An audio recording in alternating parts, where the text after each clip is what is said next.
ॐ तव कथामृतं तप्तजीवनं कविभिरीडितं कल्मषापहं श्रवणमङ्गलं श्रीमदाततं भुवि गृह्णन्ति ये भूरिदा जनाः। परिच्छेद 9 अर्थात अध्याय 9, 24 अगस्त 1882। पिछले प्रवचन में इस चिंतन में वचनामृत के श्री रामकृष्ण देव वैष्णव संप्रदाय के कहिए, उन्होंने ईश्वर प्राप्ति के मार्ग के 4 पथिकों की बात उठाई है। प्रश्न महेंद्रनाथ गुप्त ने पूछा था, मणि ने पूछा है, अच्छा ईश्वर लाभ के क्या माने हैं, ईश्वर दर्शन किसे कहते हैं और किस तरह होते हैं। इस प्रश्न के उत्तर में श्री रामकृष्ण देव कहते हैं कि वैष्णव कहते हैं कि ईश्वर मार्ग के पथिक 4 प्रकार के होते हैं। अर्थात सर्वप्रथम यहाँ श्री रामकृष्ण देव मणि के इस प्रश्न में ये जो ईश्वर लाभ, ईश्वर दर्शन, उसका अर्थ क्या है, ईश्वर दर्शन किसे कहते हैं, the definition of God realization, तो उसके उत्तर में सर्वप्रथम श्री रामकृष्ण देव ये जो वैष्णव संप्रदाय का उदाहरण देते हुए, वैष्णव यह शब्द श्री रामकृष्ण देव ने क्यों उच्चारित किया, इसका सटीक जवाब या उत्तर कहिए। वैसे तो इन्फरेंशियल ही बात है थोड़ी सी, लेकिन जैसे इनडायरेक्टली श्री रामकृष्ण देव यहाँ यूँ कहना चाह रहे हैं कि ईश्वर लाभ या ईश्वर के दर्शन के लिए कुछ साधना पद्धति होती है, उपासना होती है, स्पिरिचुअल डिसिप्लिन होती है।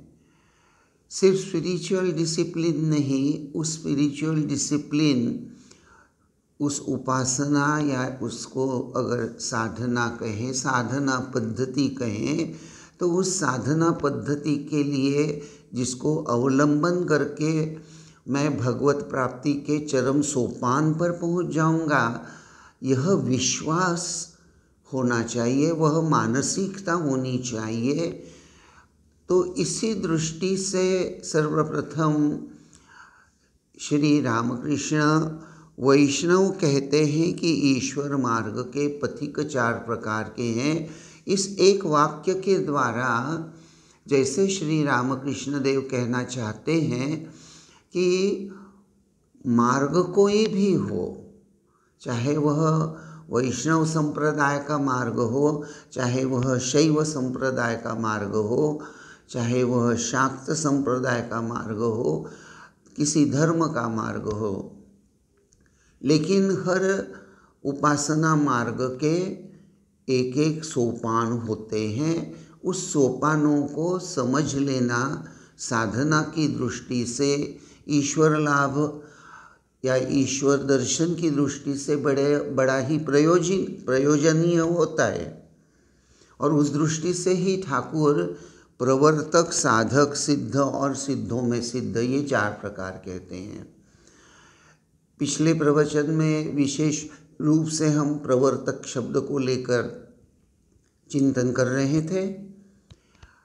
प्रवर्तक शब्द वैसे भी आम किस प्रकार से इस्तेमाल होता है, मुझे पता नहीं आप लोगों ने इस शब्द को लेकर कुछ चिंतन किया है या नहीं। वैसे मैंने भी आपको कोई होमवर्क तो दिया नहीं था, तो आपसे एकदम से उत्तर की अपेक्षा भी मैं नहीं कर रहा हूँ, क्योंकि प्रश्न ही नहीं दिया था। लेकिन मैं कहना यह चाह रहा हूँ कि ठाकुर जब पहला शब्द प्रवर्तक, ये जो सीक्वेंस है, श्रृंखला है, एक प्रवर्तक साधक सिद्ध, ये 1 2 3 इन ए वे 3 स्टेप्स, 3 अवस्था। तो प्रवर्तक अवस्था होती है, यहाँ साधना का एक प्रकार से प्रारंभ दर्शाया जा रहा है।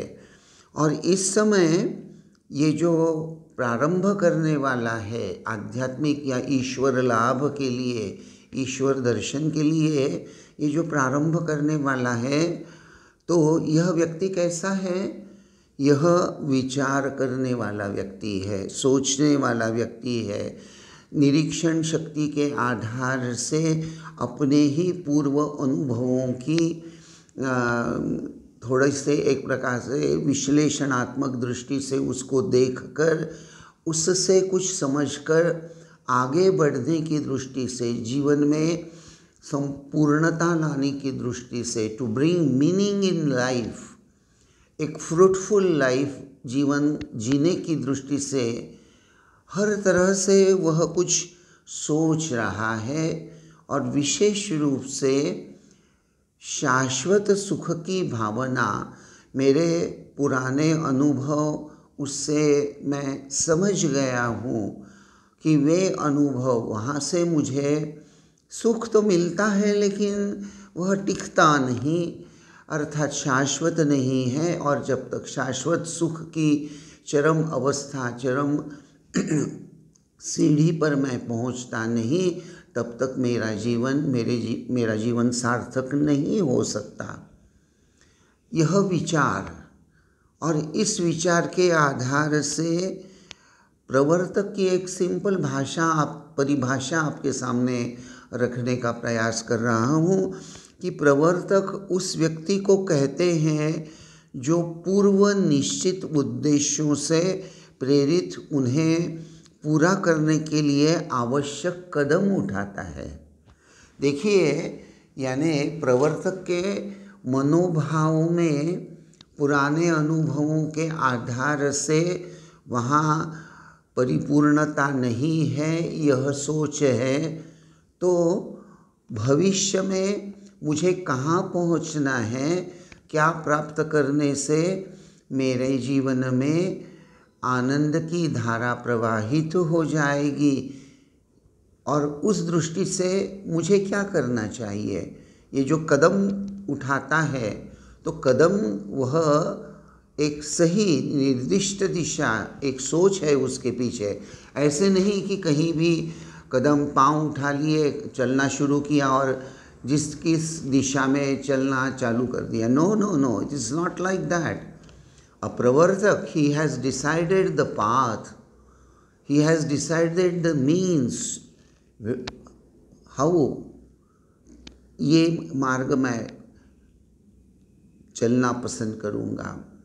जैसा आप जानते हैं कि भगवत प्राप्ति के लिए इन जनरल हमारे सनातन धर्म में ज्ञान मार्ग, भक्ति मार्ग, निष्काम कर्म योग, राजयोग या कुंडलिनी योग, ये सब अलग अलग मार्ग बताए गए हैं। शैव संप्रदाय, शाक्त संप्रदाय, इन संप्रदायों के आधार से अलग अलग उपासना पद्धतियाँ हैं। तो प्रवर्तक वह होता है जो इन विभिन्न मार्गों में से अपने लिए एक मार्ग चुनता हुआ, या वो चुन लेता है और उसको अपने जीवन में आचरण लाने की दृष्टि से कदम उठाता है। प्रवर्तन, बदलाव आविष्कार करने वाला, अर्थात प्रवर्तक एक शब्द के माध्यम से ठाकुर ने सोचने के लिए हम लोगों को कितनी सामग्री प्रदान की है। जरा सोचकर देखिए, बड़ा आनंद आएगा, बड़ा आश्चर्य भी लगता है। अर्थात भगवान की ये वाणी है। और उसके बाद में दूसरा शब्द आता है साधक।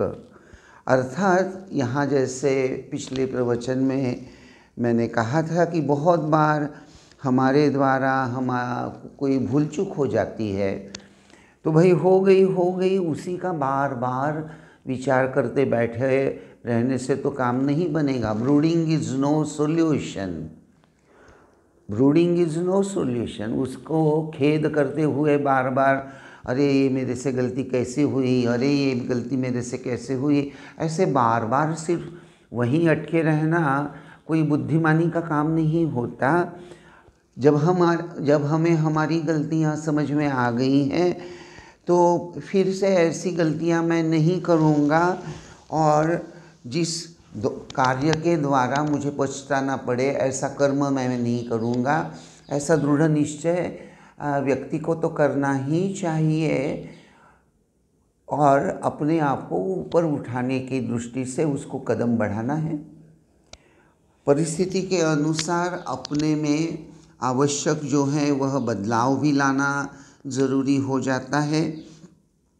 अनुकूल परिस्थिति, प्रतिकूल परिस्थिति, ये तो सभी के जीवन में आती हैं, लेकिन हर परिस्थिति में अपने आप को उठाकर अपनी अपनी क्षमता के अनुरूप ही हमें अनुरूप और प्रतिकूल परिस्थिति में एक सुवर्ण मध्य खोजते हुए आगे बढ़ना होता है। और इसीलिए श्री रामकृष्ण देव प्रवर्तक के बाद साधक यह शब्द जो जोड़ देते हैं, तो यहाँ ये बात आती है सतर्क माइंड, अलर्ट माइंड। सतर्क माइंड जो है, सतर्क बुद्धि, वही यह सोचेगी कि अरे परिस्थिति अनुकूल है, परिस्थिति प्रतिकूल है, फेवरेबल है, अनफेवरेबल है, मेरी यह क्षमता है, इस क्षमता के आधार से मैं अगर इस तरह से कदम बढ़ाता हूँ तो मैं इस परिस्थिति को पार करते हुए अपने उद्देश्य की ओर पहुँच जाऊँगा। हर साधना के प्रारंभ में एक प्रकार से देखा जाए तो दोष दर्शन की एक भूमिका है। दोष दर्शन अर्थात दूसरों के दोष नहीं देखना, देखना यह है कि आध्यात्मिक उन्नति की दृष्टि से, भगवत प्राप्ति की दृष्टि से, ईश्वर लाभ, इस ध्येय को मैंने निश्चित कर लिया है और उस दृष्टि से अपने आप को प्रस्तुत करने के लिए मैं आत्मपरीक्षण करता हूँ, अपने दोष देखता हूँ, या अपनी ही कुछ आदतें ऐसी होती हैं जो हमें दोषावह नहीं लगती, लेकिन जब उसका अंतिम परिणाम नज़र आता है तब पता चलता है कि अरे ये दोषयुक्त है, ये आचरण मुझे नहीं करना चाहिए। दोष का अर्थ गलत, यह सर्वसामान्य अर्थ हो गया, लेकिन दोष का आध्यात्मिक दृष्टि से, पारमार्थिक दृष्टि से यह अर्थ भी मानना पड़ेगा कि ऐसा कोई भी कार्य जिससे हमारे ईश्वर प्राप्ति, इस उद्देश्य में बाधा अगर निर्माण होती है तो उससे दूर ही रहना है। तो हमारे प्रत्येक कार्य को क्या वह मुझे मेरे ध्येय की ओर ले जाने में मदद कर रहा है या नहीं, इस पैनी दृष्टि से अपने ही जीवन को, अपने ही कर्म को, अपने ही कर्म के पीछे हम मन में जो उद्देश्य धारण करते हैं उसको निहारना, उसमें दोष देखना, और दोष नहीं है तो बड़े आनंद की बात है, लेकिन अगर उसमें दोष दर्शन हो जाते हैं तो उसको छोड़ने का दृढ़ निश्चय करना। देखिए, यहाँ यह जरूर बताना चाहूँगा, मनुष्य बहुत बार दूसरों के गुणों में दोष खोजता है। वैसे वह दोष नहीं, लेकिन उसमें भी वह दोष खोज लेता है। ऐसी एक मनोवृत्ति लोगों में बहुत बार होती है। तो हर प्रकार से इन सभी प्रवृत्तियों से साधक को बचना चाहिए। प्रवर्तक के मन में यह सब बातें तरंगायित हो जाती है। साधना की दृष्टि से और एक शब्द बड़ा ही प्रचलित है, सबको पता है। बता सकते हैं आप वो शब्द कौन सा है? जानता हूँ कि आप मेरे सामने नहीं है, ये वर्चुअल, फिर भी आपको बता दूँ, वह शब्द है तप। त का मतलब है तत्काल और प का अर्थ होता है पवित्र, अर्थात जो तत्काल पवित्र करने में हमें सहायता करता है, उसको सिंपल सीधी भाषा में मेरी दृष्टि से मैं उसको तप कहता हूँ। वैसे तप की अपनी बहुत बड़ी परिभाषा अपनी जगह निश्चित है, लेकिन आप इतना भी अगर याद रखें कि त यानी तत्काल और प यानी पवित्र, तो तत्काल पवित्र करने वाला जो कार्य है वह तप है। और मैं तप करूँगा तो साधक जीवन चालू हो जाता है, प्रवर्तक हो गया, साधक बन गए हम। आप बने हैं या नहीं, लेकिन मैं तो मानता हूँ कि आप सिर्फ साधक नहीं, बहुत ऊंची और बहुत अच्छी सोच लेकर साधन भजन में अत्यधिक उसको महत्व देकर बड़ी निष्ठा से, नियमितता से साधन भजन करने वाले आप श्री रामकृष्ण देव माँ शारदा के भक्त हैं, ऐसा ही मैं मानता हूँ। और साधक का जीवन कैसे होता है? How is the life of a God Sikar?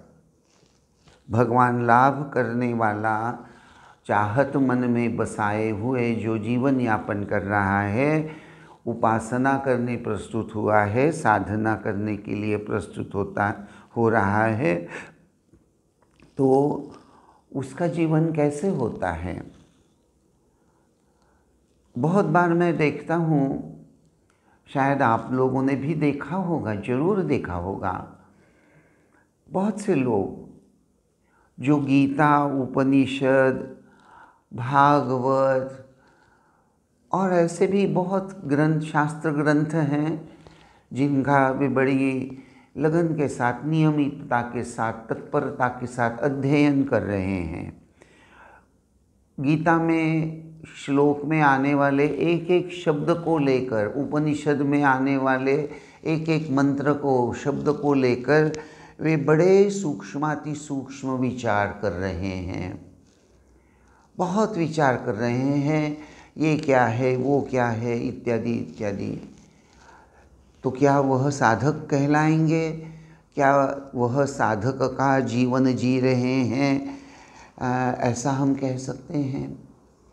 ये मैं इसलिए कह रहा हूँ कि बहुत बार लोगों की यह एक धारणा होती है, एक फीलिंग होता है कि जो भाई अरे अमुक अमुक व्यक्ति ना, अरे वो गीता रोज, गीता का एक अध्याय पठन करने के सिवा मुंह में पानी नहीं लेता। अरे अमुक अमुक व्यक्ति वह गीता और उपनिषद का बहुत अध्ययन करता है। तो आध्यात्मिक दृष्टि से ये शास्त्र चर्चा बड़ी महत्वपूर्ण होती हैं। वह साधु संग करता है, हाँ, वह संतों के, साधुओं के प्रवचन बड़ी नियमित रूप से उसको सुनता है। पिछले विगत 2 वर्षों से ये कोरोना ने हम लोगों को अपने अपने घरों में जैसे बहुत बांध कर रखा है। चाहते हुए भी हम मुक्त मन से जैसा चाहे वहाँ घूम नहीं सकते। और इसका एक सुपरिणाम यह हुआ कि देखते ही देखते ये YouTube वगैरह विविध चैनल पर लोग बहुत सारे आध्यात्मिक प्रोग्राम्स को देखना लोगों ने शुरू किया। सर्वप्रथम तो it was only with the intention to kill time, समय का एक तरह से समय यूटिलाइज करना, या समय अब मैं क्या करूं। आश्रम में उस वक्त कोरोना नहीं था, रविवार टू रविवार आश्रम में उपनिषद आदि, गीता, श्री रामकृष्ण लीला प्रसंग, वचनामृत इत्यादि को लेकर वर्ग हुआ करते थे। मैंने देखा रविवार का क्लास, बुधवार का क्लास, शनिवार का क्लास, हर क्लास में एक दो चार व्यक्ति बड़े नियमित रूप से आते हुए नज़र आते थे। वैसे उनसे मेरा डायरेक्टली कोई परिचय था नहीं, लेकिन एक दिन जब वे मेरे सामने आए, उनमें से दो व्यक्ति, तो मैंने मुस्कुराते हुए उनसे कहा कि अरे वाह, आप लोग बड़े रेगुलरली रविवार का प्रवचन, बुधवार का प्रवचन, शनिवार का प्रवचन सुनने आते हैं। मुझे बहुत अच्छा लगता है। It is so nice that you are all regularly hearing something about spiritual life. तो वो दोनों एक दूसरे की ओर देखने लगे। मुझे ऐसे लगा कि वे एक दूसरे से पूर्व परिचित होंगे। फिर उनमें से एक ने कहा कि हाँ महाराज, अच्छी बातें सुनने से मन पर तो अच्छा प्रभाव पड़ता ही है ना। तो अब हम तो रिटायर हो गए हैं, अब वैसे तो कोई नौकरी वोकरी या बड़ी एंगेजमेंट तो है ही नहीं हमारे जीवन में, सुखी परिवार हैं, तो अच्छी पेंशन मिल जाती है 50,000 60,000 रुपया पर मंथ, तो वैसे उसकी भी चिंता नहीं है, अर्थ की समय रहता है। सो हम लोग यहाँ आते हैं तो एक we come here, it is spiritual killing of time. जब वो व्यक्ति ने ये शब्द इस्तेमाल किए, it is spiritual killing of time, समय का एक आध्यात्मिक दृष्टि से उपयोग कहता हूँ। एक्चुअली किलिंग इज़ निरुद्देश्य, एक्चुअली ये वो शब्द जो हैं स्पिरिचुअल किलिंग ऑफ टाइम, यानी बस भाई घर में खाली बैठे रहते हैं, घर में बैठने के बदले मठ में आ जाते हैं, और मठ में ऐसे ही इधर उधर बाहर बैठना, तो चलो सामने प्रवचन चल रहा है तो प्रवचन हॉल में बैठ जाते हैं, हाँ कुछ तो कान पर पड़ेगा। तो ये जो व्यक्ति हैं, ये व्यक्ति साधक नहीं है, न ये साधना का जीवन जी रहे हैं। ये रेगुलरली क्लास अटेंड कर रहे हैं, उपनिषद गीता की किताब हाथ में है तो उसका सूक्ष्माति सूक्ष्म विचार भी शायद कर रहे हैं, लेकिन इनका जीवन साधनापूत जीवन नहीं है। क्यों नहीं है? क्योंकि ये वहाँ जो ज्ञान प्राप्त हो रहा है, वक्ता जो प्रवचन में ईश्वरीय बातें बता रहा है, भगवान को कैसे प्राप्त कर सकते हैं, साधना का स्वरूप क्या है, साधना में बाधाएं क्या हैं, ये सब जो विस्तृत बातें वक्ता जो बताए जा रहा है। लेकिन अगर हम साधनामय जीवन जीने का अगर प्रयास ही नहीं करेंगे तो यह सब सुनकर फायदा ही क्या हुआ? हम साधक तो नहीं बने, ईश्वर की ओर दो कदम नज़दीक तो नहीं गए, क्योंकि सत्य का पालन करना चाहिए। जैसे अभी मैंने तप की परिभाषा बताई, त अर्थात तत्काल, प अर्थात पवित्र, तत्काल पवित्र करने वाला कार्य, इसको सामान्य भाषा में तप कहा करते हैं। तो सुन तो लिया, लेकिन अगर आप कोई काम ही नहीं कर रहे हैं तत्काल और पवित्र बनने वाला कोई अगर काम आप करते ही नहीं हैं, उल्टा कभी कभी अपवित्र होने वाला कार्य ही कर लेते हैं, तो आप साधक थोड़ी कहलाने वाले हैं। यानी साधक यह शब्द सकारात्मक ईश्वर की ओर ले जाने वाले कार्य जो हम बड़ी नियमितता से दृढ़ निश्चय लेकर, एक कन्विक्शन लेकर, एक विश्वास लेकर कि यह जो साधना मार्ग मैंने पालन करना शुरू किया है, इसका मैं नियमित रूप से पालन करते हुए अंत में अपने उद्देश्य में सफल हो जाऊंगा। देखिए, रामकृष्ण संघ की बहुत बार मुझे ऐसे लगता है, आप अगर उपनिषद पढ़ते हैं, यहाँ ठाकुर ने वेदांत की चर्चा जरूर छेड़ी है। ठाकुर यह जो करते हैं, जो भजन पूजन जप ध्यान नाम गुण कीर्तन आदि करता है वह साधक है। अर्थात जिसके आचरण में ऐसे कार्य हैं जो उसे भगवान से जोड़ कर रखते हैं, भगवत भाव में रखने के लिए सहायताभूत हैं।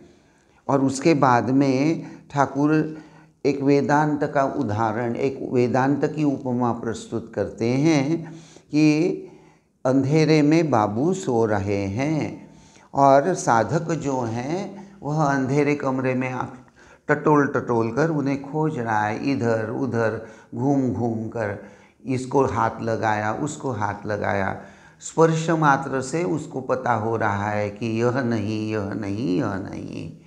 और जब बाबू को हाथ लग जाता है तब बाबू की देह पर हाथ लगता है तो कहता है यह बाबूजी हैं। यह एक दृष्टांत यहाँ ठाकुर उदाहरण के रूप में प्रस्तुत करते हैं। तो यहाँ देखिए ये जो प्रयास हैं बाबू को स्पर्श कर उसे प्राप्त करने का प्रयास, इधर उधर टटोलना, और ये नहीं है ये नहीं है, और जो नहीं है उसको पकड़कर थोड़ी रखा है, उसको छोड़ दिया दूसरी तरफ बढ़ गए। यह बात अर्थात प्रवर्तक साधक ये दोनों अवस्था का एक समन्वयी रूप हैं। और जब ठाकुर कहते हैं कि अंत में जब बाबूजी की देह पर हाथ लगा तो कहा, अर्थात यह व्यक्ति वह क्या कह उठा, यह बाबूजी, बाबूजी यह है, अर्थात अस्थि का बोध हुआ, अस्थि का बोध हुआ। कमरा कैसा है, अंधेरा है, इसलिए बाबू का चेहरा दिखाई नहीं दे रहा है। बाबू उनका रूप कैसा है, गोरे हैं सांवले हैं, कुछ भी पता नहीं चल रहा है ठीक से। उनकी आँखें बड़ी बड़ी हैं या छोटी हैं, नाक नक्शा कैसा है, बाबूजी लंबे कदम के ठिंगने हैं या ऊंचे हैं, लंबे कद वाले हैं, कुछ भी नज़र नहीं आ रहा, अंधेरा है। लेकिन देह को स्पर्श हुआ है और साधक जो है वह देह का स्पर्श समझ रहा है, उसे अपना ही देह तो निश्चित रूप से पता है। तो ये जो स्पर्श वेदांत में ही कहिए या हमारे दैनंदिन जीवन में भी कहिए, शब्द स्पर्श रूप रस गंध, ये जो पंच ज्ञानेंद्रिय जो हैं, ये जो उसकी जो भूमिका है उसकी तरफ इशारा हो रहा है। तो स्पर्श के आधार से हमें, जैसे हमारा देह का स्पर्श देहबोध महसूस करा देता है, तो बाबू के देह पर हाथ लगाया तो बाबू की स्किन, बाबू की चमड़ी, उस पर हाथ लगा, हाथ फेरते हुए महसूस हुआ, अरे ये उंगलियां हैं शायद, हाँ ये उंगलियां हैं, तो इसका मतलब ये हाथ होगा, उंगलियां क्योंकि लंबी लंबी है थोड़ी, और मैं तो खड़े खड़े बाबू को हाथ लगा रहा हूँ, पाँव तो नीचे होते हैं, मैं अगर झुककर नीचे कुछ टटोलूँगा तो शायद पाँव की उंगलियों को स्पर्श करूँगा, लेकिन ये तो बाबूजी का हाथ है। तो बाबूजी के हाथ को स्पर्श, हाथ आइडेंटिफाई कर लिया, लेकिन अभी तक बाबूजी का वास्तविक संपूर्ण रूप समझ में नहीं आया। ठाकुर इसको कहते हैं सिद्ध। और अंत में सिद्धों में सिद्ध ऐसी एक कैटेगरी है।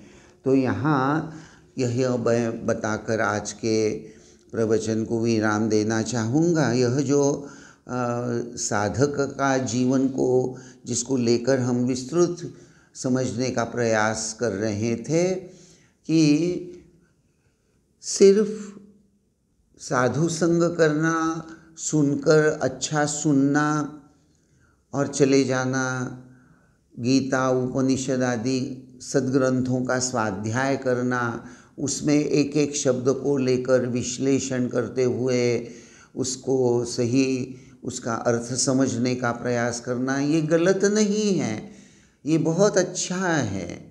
लेकिन जब तक ये सब बातें हमें ईश्वर की ओर ले जाने की दृष्टि से हो रही है या नहीं, ये देखना, अर्थात सिर्फ श्रवण मनन, इस तरह से अगर हम श्रवण मनन करेंगे तो वो बहुत लाभदायी नहीं होगा, वो सिर्फ बुद्धि विलास हो जाएगा। तो साधना का अर्थ बुद्धि विलास, सिर्फ बौद्धिक स्तर पर बातें समझकर आगे बढ़ना है, ऐसी बात नहीं है।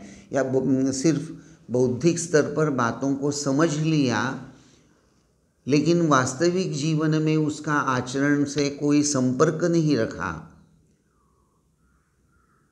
पवित्र बने रहने के लिए मन प्राण से प्रयास नहीं किए, सत्य वचन का पालन नहीं किया, सद्गुणों का पालन नहीं किया। हाँ, ये जानते हैं सद्गुणों का पालन करना चाहिए, सुरुचि बनाए रखना चाहिए, सुनीति बनाई रखनी चाहिए, मनुष्य के जीवन में संतोष सहनशीलता होनी चाहिए। लेकिन परिस्थिति आ जाती है तो हम बड़े असंतोषी हो जाते हैं, सहनशीलता कहीं फुर्र हवा में कहीं गायब हो जाती है। ऐसा अगर होता है तो बात नहीं बनती। इसी की ओर श्री रामकृष्ण देव हमारी दृष्टि आकर्षित करते हैं। तो सही अर्थ में साधक वही होता है जो भगवत प्राप्ति इस उद्देश्य को मध्य रखते हुए जो अपनी सर्व ऊर्जा, सर्व शक्ति, सब कुछ ईश्वर की ओर मोड़ देता है। वह खाना भी खाता है तो भगवान के लिए, जो कुछ भी देखता है, जो कुछ दृश्य जगत वह देख रहा है, सभी में वह भगवान की शक्ति को देख रहा है।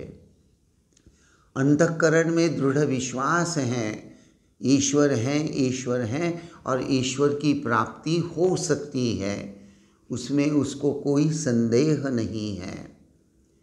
ऐसी जो व्यक्ति हैं और इस दृष्टि से अपने ईश्वर लाभ, इस चरम लक्ष्य की ओर बढ़ने के दृष्टि से अपने समस्त प्रयत्न, अपनी समस्त शक्ति, शारीरिक शक्ति, भौतिक शक्ति, नैतिक शक्ति, मानसिक शक्ति, हर प्रकार की शक्ति, लेकिन इन सभी शक्तियों का इस्तेमाल करते हुए ये सभी शक्तियों की दिशा कौन सी है?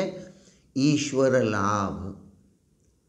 एक ही दिशा, एक ही लक्ष्य। इसलिए हम लोग रामकृष्ण मठ में बोलते हैं, आत्मनो मोक्षार्थम जगद्हिताय च। यह रामकृष्ण संघ का बोध वाक्य, इस बोध वाक्य को पकड़कर अपना जीवन यापन करने के दृष्टि से आचरण में जब अगर हमको लाना है तो एक दृष्टि, यह दृष्टि कैसी होनी चाहिए? शिव ज्ञाने जीव सेवा। हर जीव में वह शिव का, भगवान का, ईश्वर का एक स्वरूप है, यह दृष्टि। और यह दृष्टि लेकर जब हम एक्चुअल कर्म करने के लिए प्रस्तुत हो जाते हैं तो वहाँ भावना कैसी होनी चाहिए? त्याग और सेवा, रिनंसिएशन एंड सर्विस। रिनंसिएशन, त्याग किसका? मेरा कुछ भी नहीं है, सभी है प्रभु आपका ही है। आपके दिए हुए मेरे प्राण, आपका दिया हुआ मेरा यह देह, मेरा यह परिवार, यह सब कोई मेरा है ही नहीं, सब कुछ आपका है।